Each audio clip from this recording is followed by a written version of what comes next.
आज हम करेंगे फायर एंड आइस पोयम का question answer.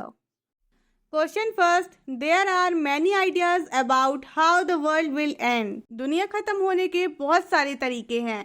Do you think the world will end someday? क्या आप ऐसा सोचते हैं कि एक दिन दुनिया खत्म हो जाएगी?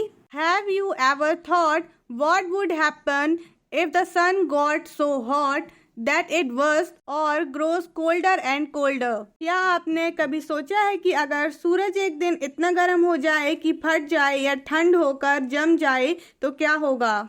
Answer, there are definitely many ideas about how the world will end. यकीनन ऐसे बहुत सारे तरीके हैं जिससे ये दुनिया खत्म हो सकती है।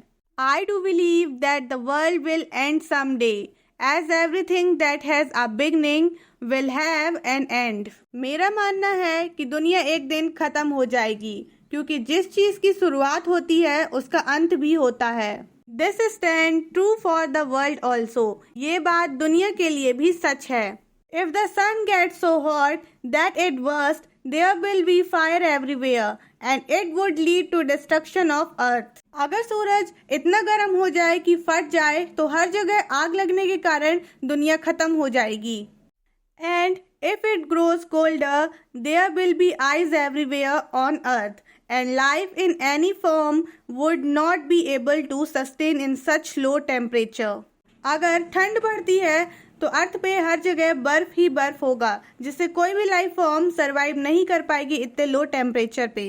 Question 2, for Frost what do fire and ice stand for? तो जो रॉबर्ट फ्रॉस्ट हैं, पोएट है, उनके लिए आग और बर्फ का मतलब क्या है? Here are some ideas. और हमें कुछ ऐसे वर्ड्स दिए जिनके हेल्प से हमें बताना है कि फायर और आइस का मतलब क्या है। पहले हम वर्ड्स का मीनिंग देख लेते हैं, जिससे हमें पता चलेगा कि कौन सा वर्ड किसे रिप्रेजेंट कर रहा है। तो फर्स्ट है ग्रीड, मीन्स लालच। एवरेस, लोभ। क्रुएल्टी, निर्दयी। फ्योरी, क्रोध। इंटॉलरेंस, ना सहने योग्य। रिजिडिटी, कठोरता। इनसेंसिटिविटी, असंवेदना। कोल्डनेस, रूखापन। इंडिफरेंस, उदासीनता। हेट्रेड, नफरत। लस्ट, अभिलाषा। कॉन्फ्लिक्ट, टकराव। Answer, according to Frost fire stand for. Poet के अकॉर्डिंग फायर का मतलब है greed, avarice, lust, conflict, cruelty and fury, whereas ice stand for intolerance, rigidity, insensitivity, coldness, indifference and hatred। Question third, What is the rhyme scheme of the poem? Poem का rhyme scheme क्या है? How does it help in bringing out the contrasting ideas in the poem? और कैसे ये poem में अलग अलग thoughts को सामने लाने में मदद करता है? Answer, the rhyme scheme of the poem is ABAA BCBCB।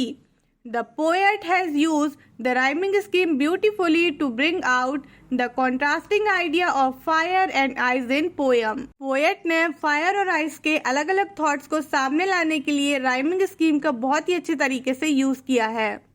He discussed how fire is a symbol of desire and how it bring the end of the world। Poet ने बताया है कि कैसे फायर जो है वो सिंबल है Dzire का, मतलब इच्छाओं को, और कैसे ये दुनिया को खत्म कर सकता है।